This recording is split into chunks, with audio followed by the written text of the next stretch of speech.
Hello, my name is John Dumas. I'm a meteorologist at the National Weather Service office in Oxnard, California. I'm here to talk to you briefly about the debris flow event of last week, as well as provide a forecast for the upcoming period. Let's start with the debris flow. The debris flow goes back to the Thomas Fire. Wildfires do two things to the environment. First, and most obviously, they turn the things that were there into the debris and ash that can cause problems later on. The second thing isn't quite as visible. It happens in the soil itself. The soil can actually now repel water.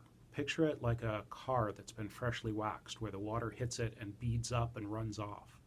So instead of the rain soaking into the soil, it's now running off quickly, almost like it was coming off of pavement rather than soil.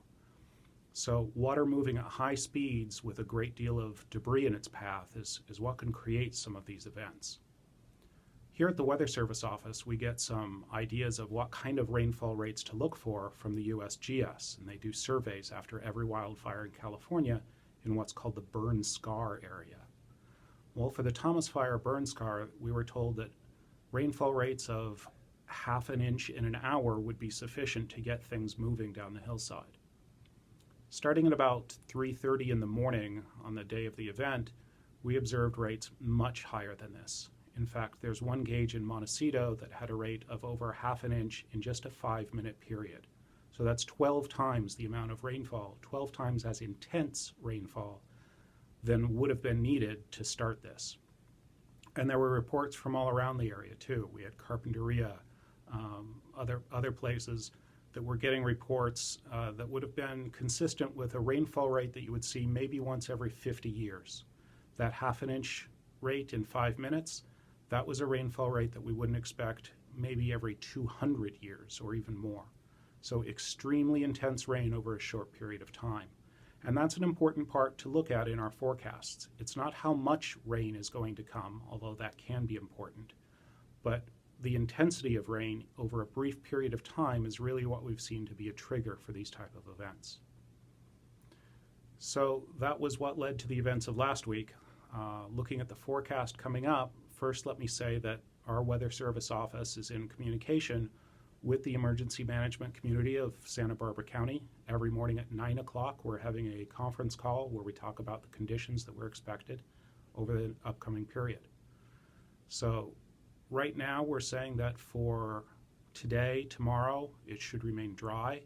Friday, there is about a 50% chance of rain, but it would be very light rain. Only a quarter of an inch in total would fall, if any comes down at all.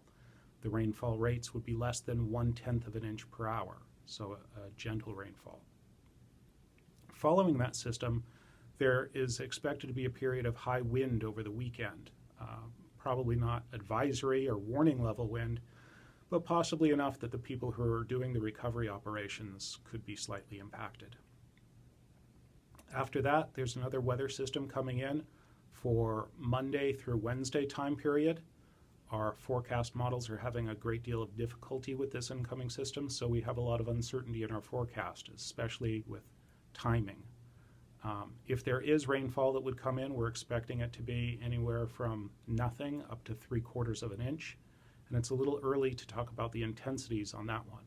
So that's something that every morning at 9 we'll be updating officials, as well as putting it out in our forecast, which is available to the public. That's all I have. If there are questions, you can get them from weather.gov/Los Angeles or call our office.